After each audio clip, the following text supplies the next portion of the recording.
Presidência da República, Casa Civil, Subchefia para Assuntos Jurídicos, Lei nº 9.784, de 29 de janeiro de 1999. Regula o processo administrativo no âmbito da Administração Pública Federal. O Presidente da República faço saber que o Congresso Nacional decreta e eu sanciono a seguinte lei, capítulo I das Disposições Gerais, art. 1º. Esta lei estabelece normas básicas sobre o processo administrativo no âmbito da administração federal direta e indireta, visando, em especial, a proteção dos direitos dos administrados e ao melhor cumprimento dos fins da administração. Primeiro, os preceitos desta lei também se aplicam aos órgãos dos poderes legislativo e judiciário da União, quando no desempenho de função administrativa.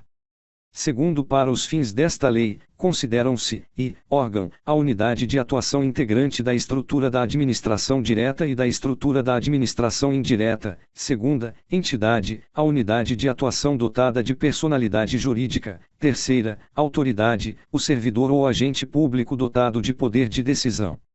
Art. 2º. A administração pública obedecerá, dentre outros, aos princípios da legalidade, finalidade, motivação, razoabilidade, proporcionalidade, moralidade, ampla defesa, contraditório, segurança jurídica, interesse público e eficiência. Parágrafo único. Nos processos administrativos serão observados, entre outros, os critérios de atuação conforme a lei e o direito. Segunda, atendimento a fins de interesse geral, vedada a renúncia total ou parcial de poderes ou competências, salvo autorização em lei. Terceira, objetividade no atendimento do interesse público, vedada a promoção pessoal de agentes ou autoridades. Quarta, atuação segundo padrões éticos de probidade, decoro e boa-fé.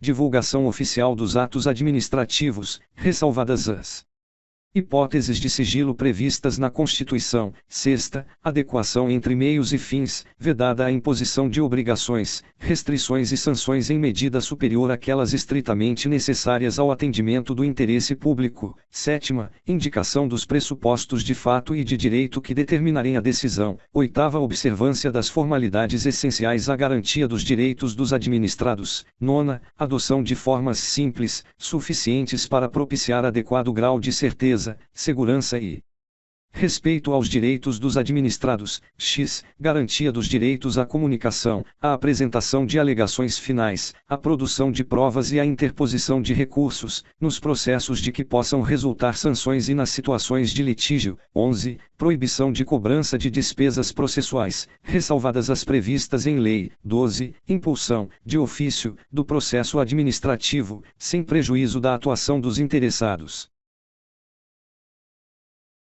13. Interpretação da norma administrativa da forma que melhor garanta o atendimento do fim público a que se dirige, vedada a aplicação retroativa de nova interpretação.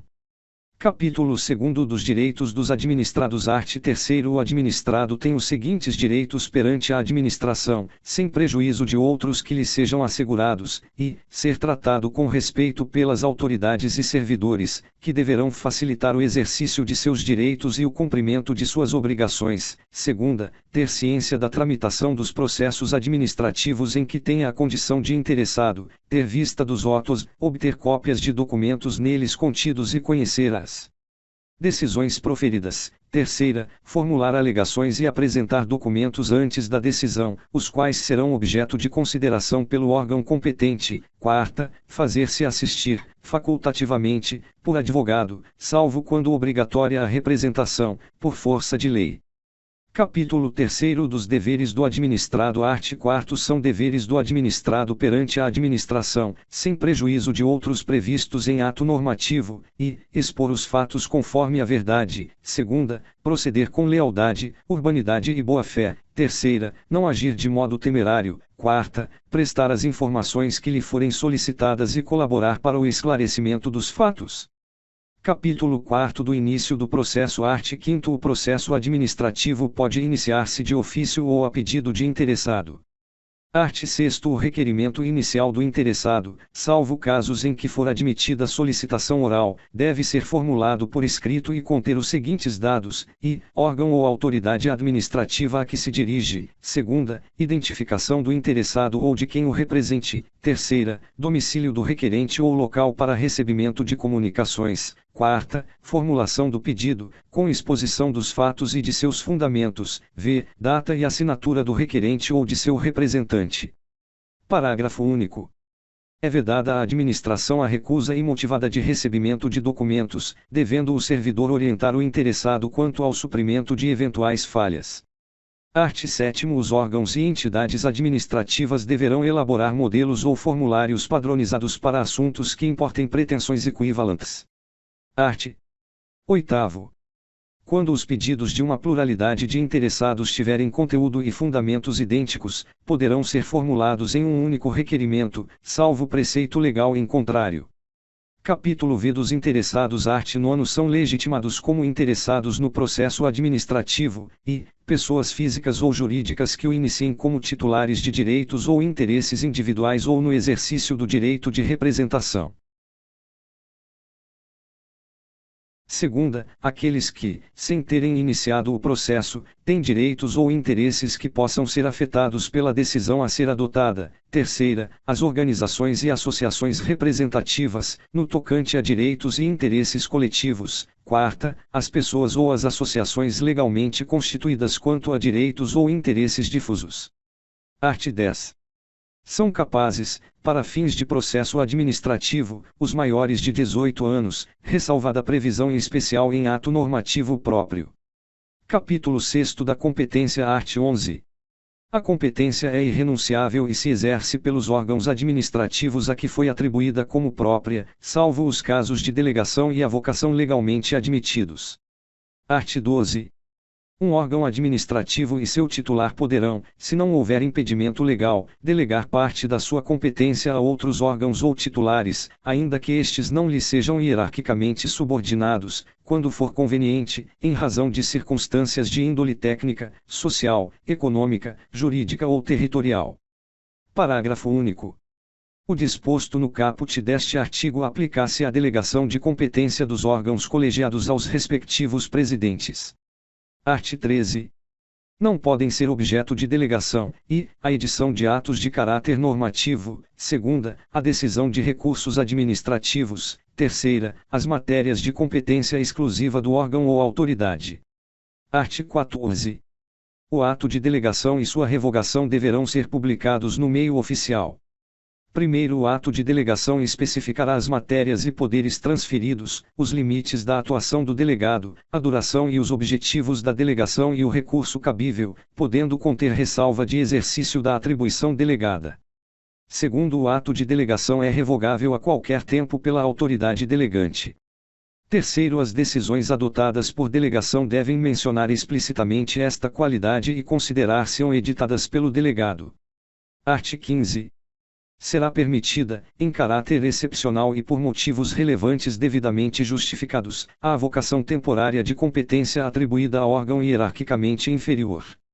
Art. 16. Os órgãos e entidades administrativas divulgarão publicamente os locais das respectivas sedes e, quando conveniente, a unidade fundacional competente em matéria de interesse especial. Art. 17. Inexistindo competência legal específica, o processo administrativo deverá ser iniciado perante a autoridade de menor grau hierárquico para decidir. Capítulo 7 dos impedimentos e da suspeição. Art. 18.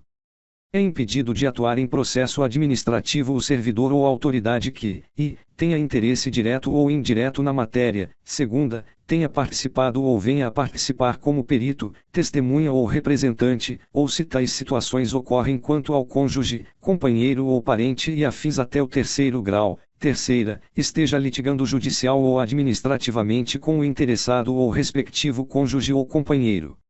Art. 19.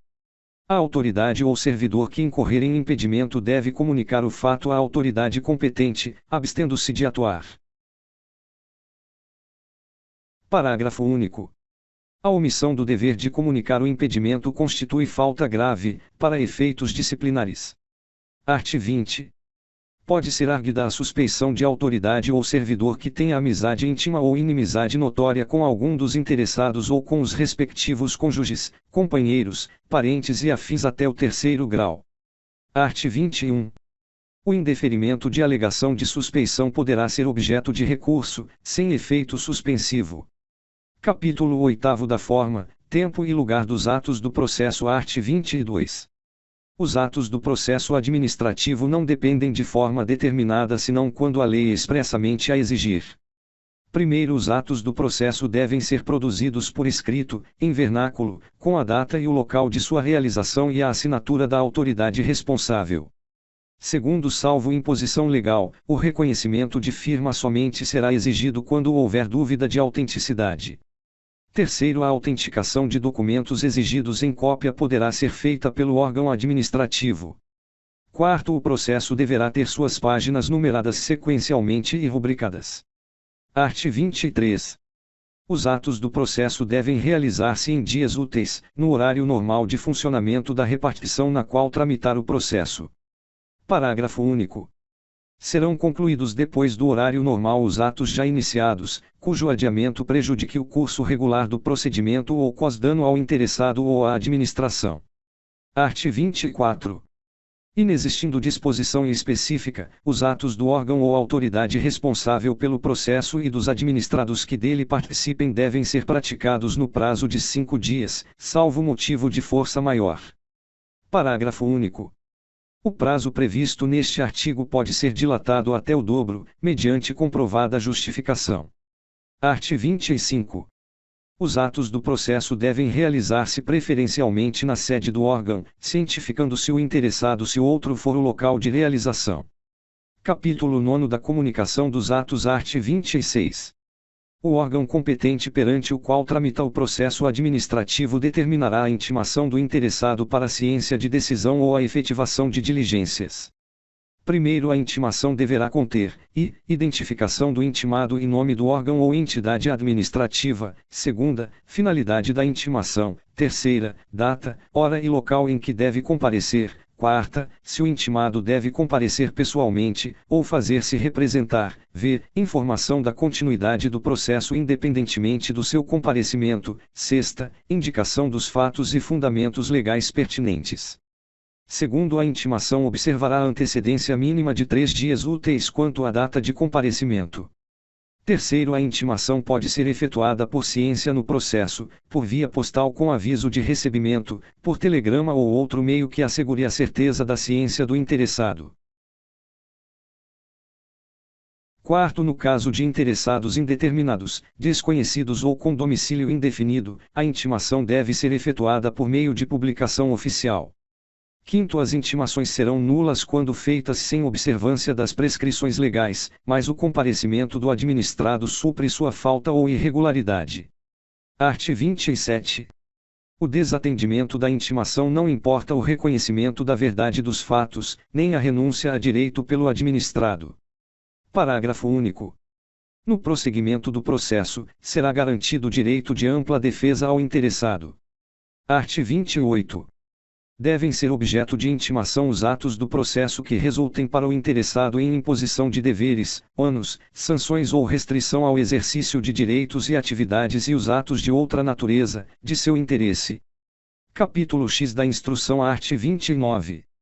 As atividades de instrução destinadas a averiguar e comprovar os dados necessários à tomada de decisão realizam-se de ofício ou mediante impulsão do órgão responsável pelo processo, sem prejuízo do direito dos interessados de propor atuações probatórias.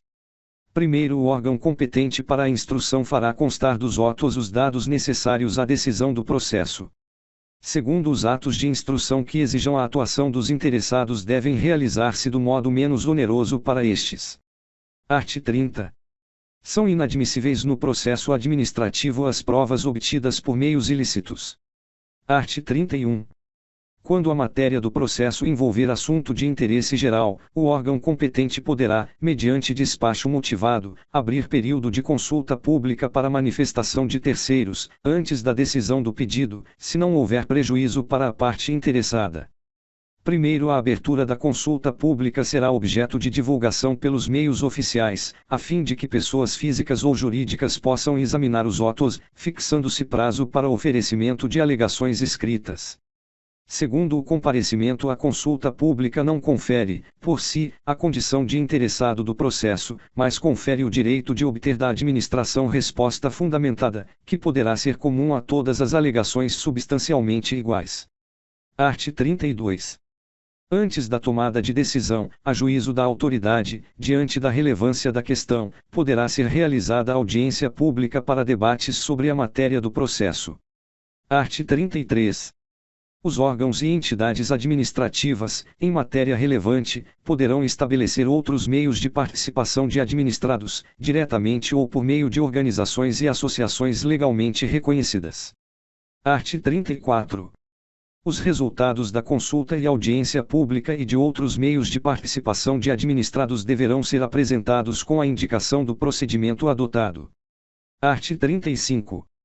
Quando necessária a instrução do processo, a audiência de outros órgãos ou entidades administrativas poderá ser realizada em reunião conjunta, com a participação de titulares ou representantes dos órgãos competentes, lavrando-se a respectiva ata, a ser juntada aos autos. Art. 36. Cabe ao interessado a prova dos fatos que tenha alegado, sem prejuízo do dever atribuído ao órgão competente para a instrução e do disposto no art. 37 desta lei. Art. 37. Quando o interessado declarar que fatos e dados estão registrados em documentos existentes na própria administração responsável pelo processo ou em outro órgão administrativo, o órgão competente para a instrução proverá, de ofício, a obtenção dos documentos ou das respectivas cópias. Art. 38. O interessado poderá, na fase instrutória e antes da tomada da decisão, juntar documentos e pareceres, requerer diligências e perícias, bem como aduzir alegações referentes à matéria objeto do processo. Primeiro, os elementos probatórios deverão ser considerados na motivação do relatório e da decisão. Segundo, somente poderão ser recusadas, mediante decisão fundamentada, as provas propostas pelos interessados quando sejam ilícitas, impertinentes, desnecessárias ou protelatórias. Art. 39. Quando for necessária a prestação de informações ou a apresentação de provas pelos interessados ou terceiros, serão expedidas intimações para esse fim, mencionando-se data, prazo, forma e condições de atendimento. Parágrafo único. Não sendo atendida a intimação, poderá o órgão competente, se entender relevante a matéria, suprir de ofício a omissão, não se eximindo de proferir a decisão. Art. 40. Quando dados, atuações ou documentos solicitados ao interessado forem necessários à apreciação de pedido formulado, o não atendimento no prazo fixado pela administração para a respectiva apresentação implicará arquivamento do processo. Art. 41. Os interessados serão intimados de prova ou diligência ordenada, com antecedência mínima de 3 dias úteis, mencionando-se data, hora e local de realização. Art. 42. Quando deva ser obrigatoriamente ouvido um órgão consultivo, o parecer deverá ser emitido no prazo máximo de 15 dias, salvo norma especial ou comprovada necessidade de maior prazo. Primeiro, se um parecer obrigatório e vinculante deixar de ser emitido no prazo fixado, o processo não terá seguimento até a respectiva apresentação, responsabilizando-se quem der causa ao atraso. Segundo, se um parecer obrigatório e não vinculante deixar de ser emitido no prazo fixado, o processo poderá ter prosseguimento e ser decidido com sua dispensa, sem prejuízo da responsabilidade de quem se omitiu no atendimento. Art. 43. Quando por disposição de ato normativo devam ser previamente obtidos laudos técnicos de órgãos administrativos e estes não cumprirem o encargo no prazo assinalado, o órgão responsável pela instrução deverá solicitar laudo técnico de outro órgão dotado de qualificação e capacidade técnica equivalentes. Art. 44. Encerrada a instrução, o interessado terá o direito de manifestar-se no prazo máximo de 10 dias, salvo se outro prazo for legalmente fixado. Art. 45. Em caso de risco iminente, a administração pública poderá motivadamente adotar providências acauteladoras sem a prévia manifestação do interessado. Art. 46. Os interessados têm direito à vista do processo e a obter certidões ou cópias reprográficas dos dados e documentos que o integram, ressalvados os dados e documentos de terceiros protegidos por sigilo ou pelo direito à privacidade, à honra e à imagem. Art. 47. O órgão de instrução que não for competente para emitir a decisão final elaborará relatório indicando o pedido inicial, o conteúdo das fases do procedimento e formulará proposta de decisão, objetivamente justificada, encaminhando o processo à autoridade competente. Capítulo 11 do dever de decidir. Art. 48. A administração tem o dever de explicitamente emitir decisão nos processos administrativos e sobre solicitações ou reclamações, em matéria de sua competência. Art. 49. Concluída a instrução de processo administrativo, a administração tem o prazo de até 30 dias para decidir, salvo prorrogação por igual período expressamente motivada. Capítulo 11A da decisão coordenada. Art. 49-E. No âmbito da administração pública federal, as decisões administrativas que exijam a participação de três ou mais setores, órgãos ou entidades poderão ser tomadas mediante decisão coordenada, sempre que, for justificável pela relevância da matéria, e segunda, houver discordância que prejudique a celeridade do processo administrativo decisório.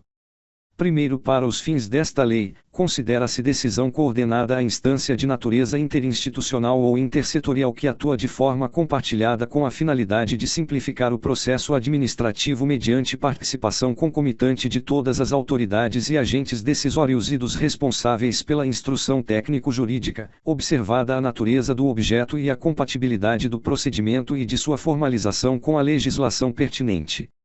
Segundo, vetado. Terceiro, vetado. Quarto, a decisão coordenada não exclui a responsabilidade originária de cada órgão ou autoridade envolvida. Quinto, a decisão coordenada obedecerá aos princípios da legalidade, da eficiência e da transparência, com utilização, sempre que necessário, da simplificação do procedimento e da concentração das instâncias decisórias.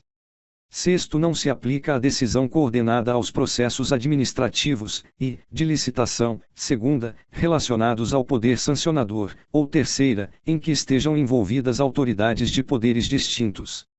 Art. 49b. Poderão habilitar-se a participar da decisão coordenada, na qualidade de ouvintes, os interessados de que trata o art. 9 desta lei. Parágrafo único. A participação na reunião, que poderá incluir direito à voz, será deferida por decisão irrecorrível da autoridade responsável pela convocação da decisão coordenada. Art. 49c. Vetado. Art. 49d. Os participantes da decisão coordenada deverão ser intimados na forma do art. 26 desta lei. Art. 49i. Cada órgão ou entidade participante é responsável pela elaboração de documento específico sobre o tema atinente à respectiva competência, a fim de subsidiar os trabalhos e integrar o processo da decisão coordenada. Parágrafo único. O documento previsto no caput deste artigo abordará a questão objeto da decisão coordenada e eventuais precedentes. Art. 49f. Eventual dissenso na solução do objeto da decisão coordenada deverá ser manifestado durante as reuniões, de forma fundamentada, acompanhado das propostas de solução e de alteração necessárias para a resolução da questão. Parágrafo único. Não poderá ser arguida matéria estranha ao objeto da convocação. Art. 49g. A conclusão dos trabalhos da decisão coordenada será consolidada em ata, que conterá as seguintes informações, relatos sobre os itens da pauta, segunda, síntese dos fundamentos aduzidos, terceira, síntese das teses pertinentes ao objeto da convocação. Quarta, registro das orientações, das diretrizes, das soluções ou das propostas de atos governamentais relativos ao objeto da convocação. Posicionamento dos participantes para subsidiar futura atuação governamental em matéria idêntica ou similar. E sexta, decisão de cada órgão ou entidade relativa à matéria sujeita à sua competência. Primeiro, até a assinatura da ata, poderá ser complementada a fundamentação da decisão da autoridade ou do agente a respeito de matéria de competência do órgão ou da entidade representada. Segundo, vetado. Terceiro, a ata será publicada por extrato no Diário Oficial da União, do qual deverão constar, além do registro referido no inciso 4º do caput deste artigo, os dados identificadores da decisão coordenada e o órgão e o local em que se encontra a ata em seu inteiro teor, para conhecimento dos interessados. Capítulo 12 da motivação. Art. 50. Os atos administrativos deverão ser motivados, com indicação dos fatos e dos fundamentos jurídicos, quando, neguem, limitem ou afetem direitos ou interesses, segunda, imponham ou agravem deveres, encargos ou sanções, Terceira, decidam processos administrativos de concurso ou seleção pública. Quarta, dispensem ou declarem a inexigibilidade de processo licitatório. V. Decidam recursos administrativos. Sexta, decorram de reexame de ofício. Sétima, deixem de aplicar jurisprudência firmada sobre a questão ou discrepem de pareceres, laudos, propostas e relatórios oficiais. Oitava, importem anulação, revogação, suspensão ou convalidação de ato administrativo. Primeiro, a motivação deve ser explícita, clara e congruente, podendo consistir em declaração de concordância com fundamentos de anteriores pareceres, informações, decisões ou propostas, que, neste caso, serão parte integrante do ato. Segundo, na solução de vários assuntos da mesma natureza, pode ser utilizado meio mecânico que reproduza os fundamentos das decisões, desde que não prejudique direito ou garantia dos interessados. Terceiro, a motivação das decisões de órgãos colegiados e comissões ou de decisões orais constará da respectiva ata ou de termo escrito.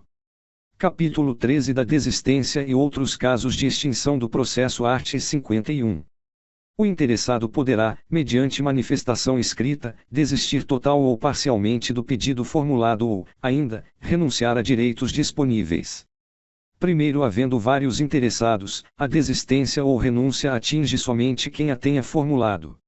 Segundo, a desistência ou renúncia do interessado, conforme o caso, não prejudica o prosseguimento do processo, se a administração considerar que o interesse público assim o exige. Art. 52. O órgão competente poderá declarar extinto o processo quando exaurida sua finalidade ou o objeto da decisão se tornar impossível, inútil ou prejudicado por fato superveniente. Capítulo 14 da anulação, revogação e convalidação. Art. 53. A administração deve anular seus próprios atos, quando eivados de vício de legalidade, e pode revogá-los por motivo de conveniência ou oportunidade, respeitados os direitos adquiridos. Art. 54. O direito da administração de anular os atos administrativos de que decorram efeitos favoráveis para os destinatários decai em 5 anos, contados da data em que foram praticados, salvo comprovada má-fé. Primeiro, no caso de efeitos patrimoniais contínuos, o prazo de decadência contar-se-á da percepção do primeiro pagamento. Segundo, considera-se exercício do direito de anular qualquer medida de autoridade administrativa que importe impugnação à validade do ato. Art. 55. Em decisão na qual se evidencie não acarretarem lesão ao interesse público nem prejuízo a terceiros, os atos que apresentarem defeitos sanáveis poderão ser convalidados pela própria administração. Capítulo 15 do recurso administrativo e da revisão, art. 56. Das decisões administrativas cabe recurso, em face de razões de legalidade e de mérito. Primeiro, o recurso será dirigido à autoridade que proferiu a decisão, a qual, se não a reconsiderar no prazo de 5 dias, o encaminhará à autoridade superior. Segundo, salvo exigência legal, a interposição de recurso administrativo independe de caução.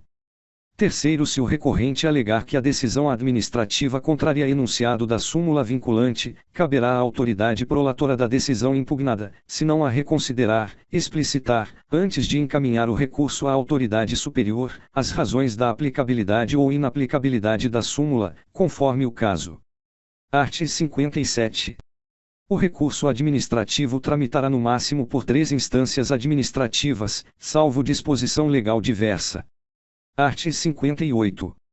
Tem legitimidade para interpor recurso administrativo, e, os titulares de direitos e interesses que forem parte no processo. Segunda, aqueles cujos direitos ou interesses forem indiretamente afetados pela decisão recorrida. Terceira, as organizações e associações representativas, no tocante a direitos e interesses coletivos. Quarta, os cidadãos ou associações, quanto a direitos ou interesses difusos.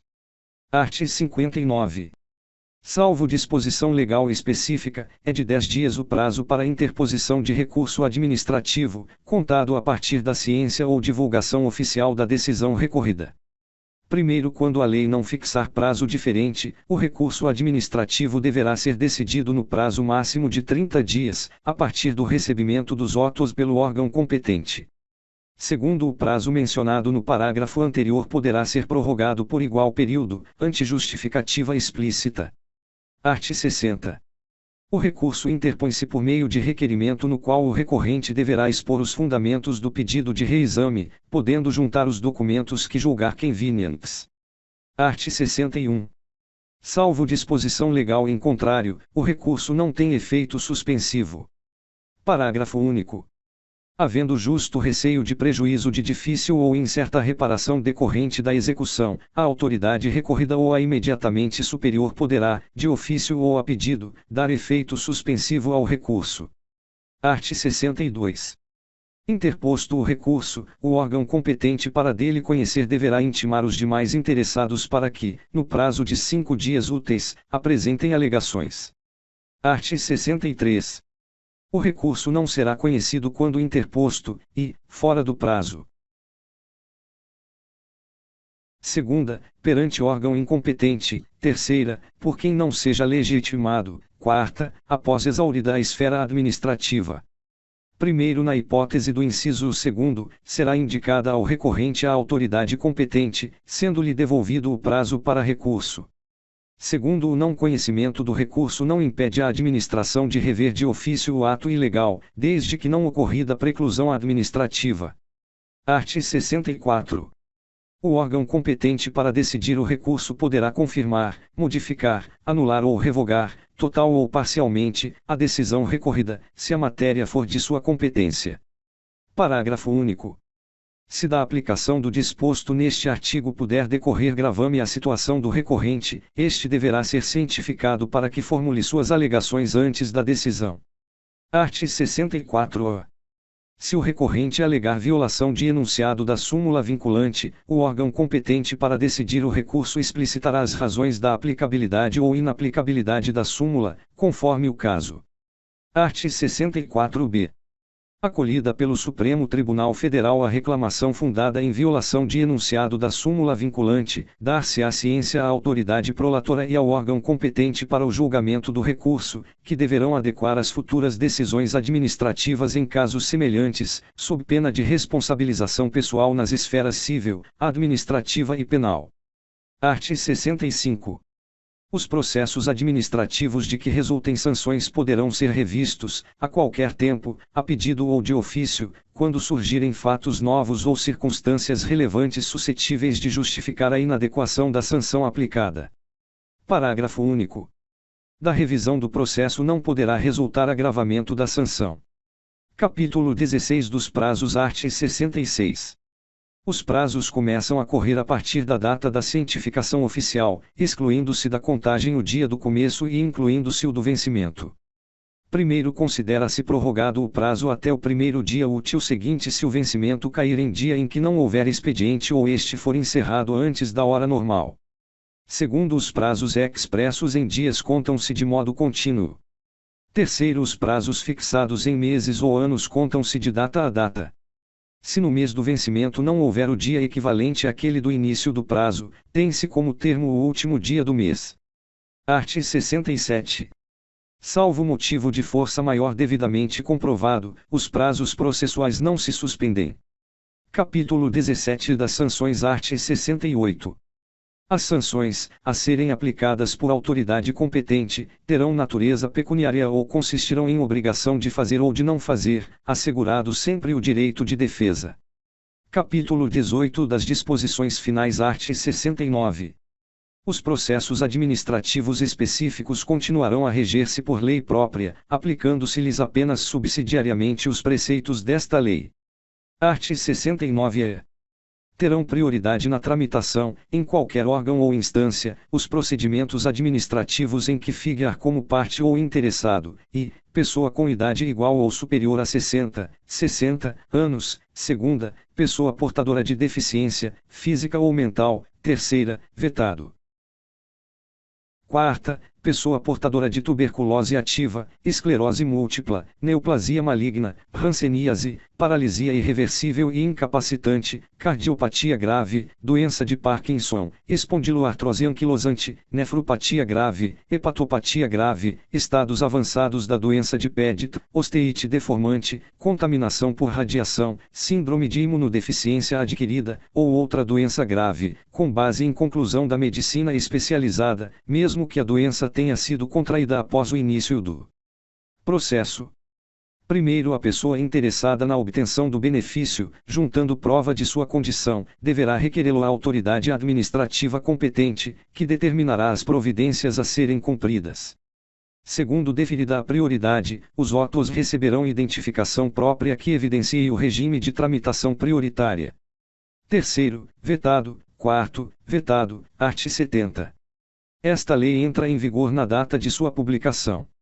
Brasília, 29 de janeiro de 1999, 178º da Independência e 111º da República.